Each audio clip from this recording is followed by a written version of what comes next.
My name is Miss Sibeli, and I'm here today to show you how I put my shelf together for our work. These are some options for you to have your materials in your house. Some of the materials that you might have picked up at school, some materials that you were putting together with our seesaw activities, and others that you can put together using things from your house. So we expect you that you also have your materials close to your workspace.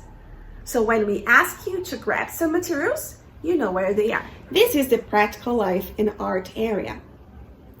I have my plant. There is a little container for me to water my plant.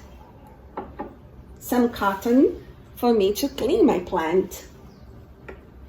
I also put together 2 little cups so I can pour water from one to another. This is my Play-Doh. I'm saving it here so it won't get dry. This is basic material, basic supply for art and your writing activities. Scissors, glue, eraser, pencil, a black marker is always very useful. Watercolor, crayon, because I like crayon very much, but you can also have some pencils or markers for yourself. White paper that can be used for both art and writing activities. I also have a drawing notebook because I like to keep my drawings all together. Some colorful paper for my art activities. This is the area that I'm dedicating for language. This is an I Spy basket with my I Spy tool. I believe some of you worked with I Spy games in your classrooms. This week we were exploring I Spy with school objects. So that's a good opportunity for you to keep it in your shelf. There is also a sand tray. I know Miss Joyce is teaching you today how to make your sand tray. This is really good for us to trace letters and numbers.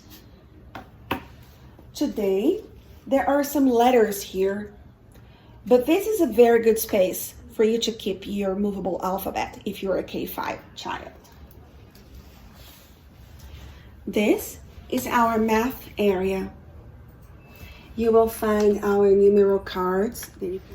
I'm using buttons, 45. There will be a moment that you might need 55, but you can also use beans or any other countables in your house.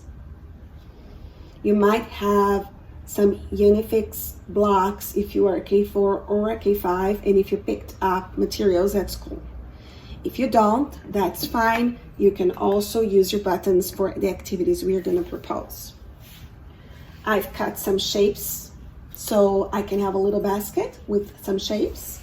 And if you are a K5, you will also have your Eureka books here in a folder. And finally, this is the language shelf. I've selected some of my favorite books. There are 2 folders, one for me to store some of the activities we have been doing together and for you to store yours. Another folder for your Portuguese activities, especially if you are a K5, you might have some. There will be some printables available for you, so you can keep them here in this shelf too. In my case, I have got a writing notebook, so I keep my writing notebook here, but you can also use your white pages from your art shelf or any printable lined paper your teacher might recommend. I'm also keeping a rug or a mat next to my shelf for the work that I can do on the floor. I hope you enjoyed my shelf.